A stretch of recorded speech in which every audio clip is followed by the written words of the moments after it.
I am the executive director of the Corporation for the Northern Rockies, and we love Montana Legends, and we do share the vision that Montana Legends represents.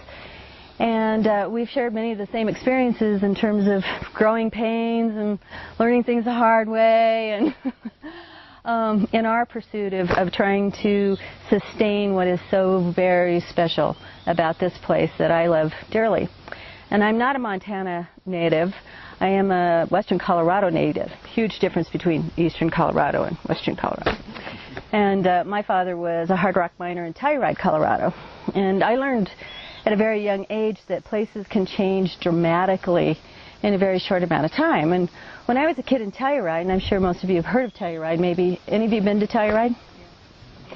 It's a fabulous place, 9,000 feet, surrounded by 14,000-foot peaks.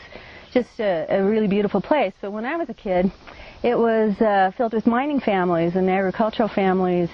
And today there are 9 people left in Telluride that were there when I was a kid, because one person decided that Telluride should be a destination ski area. And he had the resources and connections, and he realized that dream.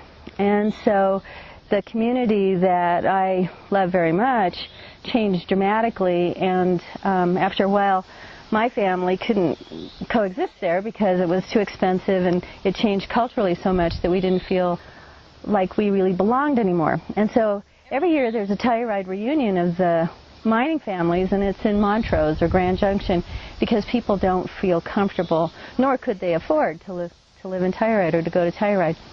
So at a very early age, I realized that things can change. And my dad always said to me, well, if you don't like something the way it is, then, and you have a different idea, then you have to work for it, because nobody's going to do it for you. And my sister and I, oddly enough, listened to that part of the message of parenting. And we both have gotten into activism, and we are the executive directors of these organizations that are pretty much out of the box.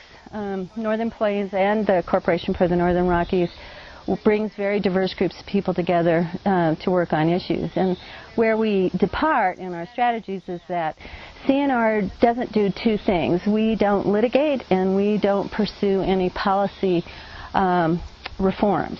Because in our work of trying to bring people together, once you get into the political arena, it becomes very divisive. And so we just wanted to take that off the plate as something to do.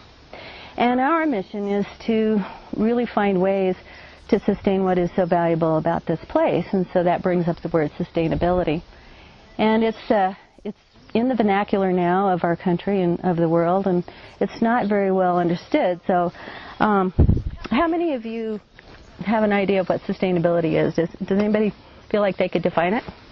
I would say sustainability is raising food, practicing methods that will allow you to continue doing so for generations and generations, as opposed to things that will destroy the land, but also are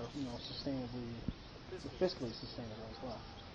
Great. So that you can keep growing. Well, that's very good. Wow. Anybody else want to give it a shot?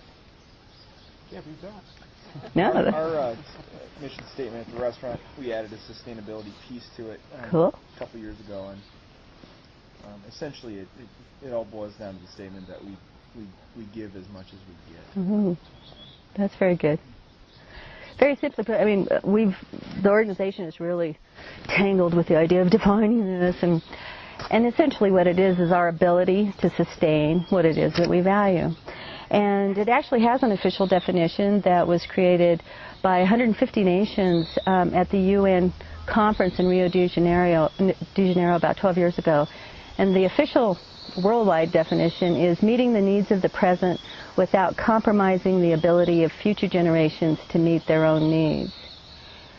And it is an emerging philosophy, and there's lots of ideas about how you go about it. And there's a growing importance in us understanding how to do this, because many scientists believe that we are really outpacing the Earth's ability to sustain itself.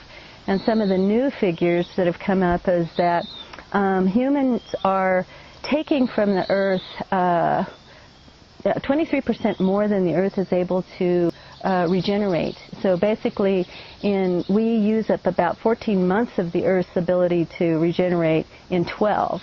So we're going down the wrong track here. We need to turn this ship around. But most of the scientists also believe that we know how to do this.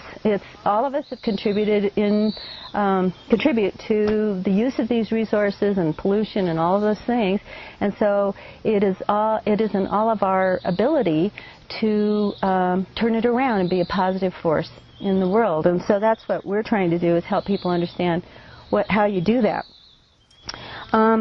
So for us, one way of looking at it is to kind of understand what sustainability means, because that can guide our actions. So it recognizes the relationship, our relationship to the world around us, and that we're not separate from the world, that we are a part of the world, and that we have a responsibility for future generations.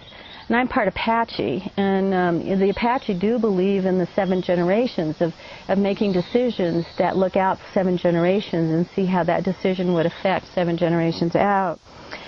Also, because it is an emerging idea, it doesn't demand perfection in the beginning. It's a journey that we're on, and we're all learning together. And so, as with Derek, I'm very interested in learning from you all. I don't think I have, the corner on the market of what sustainability is or how to do it. But I think as we share what we know, it builds our whole database of understanding. And so I'm very interested to know what you guys think.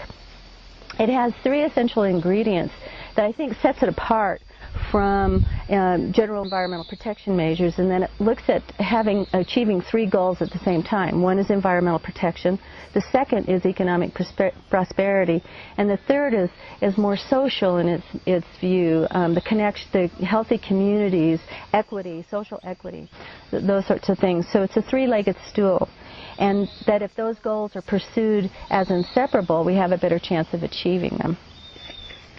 And for CNR, we really believe it is linked to individual actions. And as I said, we're all part of the problem. We can all be part of the solution.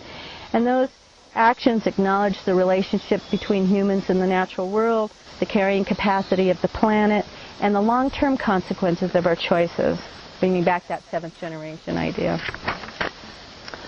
And that we should express these actions wherever we have power, and we have significant power. Most of us think we only have very limited political power, but we have power every single day in our choices, especially in our food choices. Hey, hi. And that brings me to the whole idea of agriculture. And currently, I'm sure you all know this probably better than I, we are very much in an industrial commodified food system. And it is controlled by very few people and very large companies, and not that I think that they deliberately want to control it, it's just sort of how it's evolved. And it's very monoculture based, it's very chemical intensive, and as a byproduct there is also a lot of cruelty to animals, incredible cruelty in our industrial food system. It consumes massive amounts of fossil fuels. And the Union of Concerned Scientists has developed an ecological footprint for the planet, and it's looked at different human activities and created footprints from them. And food production, which is the growing of food, the processing, the distribution of food, is the 2nd largest ecological footprint on the planet, second only to transportation and very close to transportation. So it has a huge impact. And if we can turn this one around, we will have a huge positive impact as well.